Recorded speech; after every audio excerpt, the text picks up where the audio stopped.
பரமாத்மா சர்வேஸ்வரன் வேதவேத்யனாய் வைகுண்டத்தில் விளங்கும் பிரபு பூலோகத்தில் ராமகிருஷ்ணாதிகாக அவதாரம் செய்து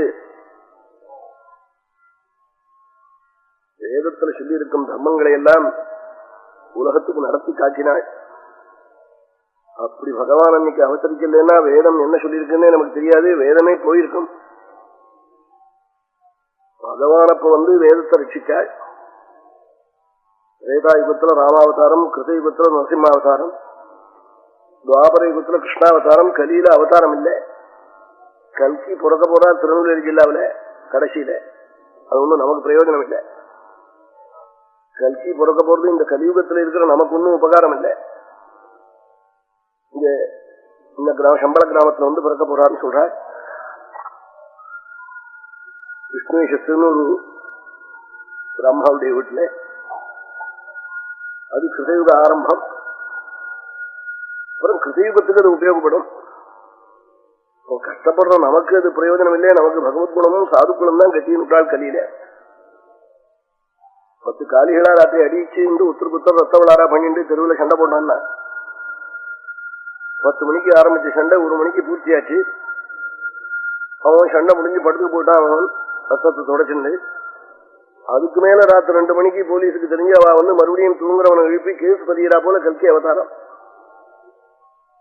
அது ஒன்னும் முன்னாடி சண்டை நடக்கிற போதே போலீஸுக்கு சொல்லி அனுப்பிச்சு அதை நிவர்த்தி பண்ணியிருந்தா அனுப்பணும்.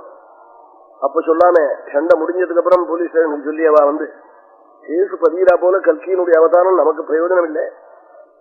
கலியில சாது சங்கம் தான் நமக்கு பெரிய மார்க்கம். அதை தவிர்த்து வேறு வழி இல்லை. இப்படிப்பட்ட கோரமான கலியில நாமெல்லாம் க்ஷேமத்தை அடையறதுக்காகத்தான் வியாசாச்சாரியால் இது பாரதமாக்கியானம் கிருப்பையா முனினா கிருதம்ங்கிறார். கருணையினால பண்ணினாலாம்.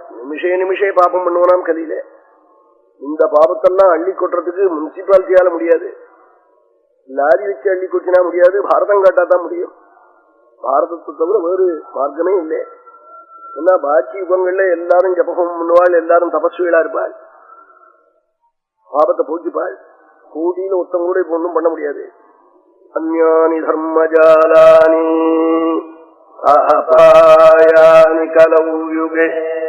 பாக்கி தர்மஜாலங்கள்லாம் எந்த கர்மா பண்ணாலும் அதுல ஏதாவது வைகல்யம் வரும், சரியா பண்ண முடியாது. ஸ்வரமாவும் தப்பும். ஸ்ராத்தம் சரியா பண்ணி கரையேற முடியுமோ? எத்தனை மந்திரலோபம், எத்தனை தந்திரலோபம். வாத்தியார் சொல்றது இவனுக்கு புரியாம இருக்கலாம், இவரால சொல்ல முடியாம இருக்கலாம். எத்தனையோ கோளாறுகள். எல்லாத்திலையும் ஏதாவது வைக்கல்யம் வரத்தான் வரும். 2 காரியத்துல வைக்கல்யமே இல்லையே கலியுகத்திலே.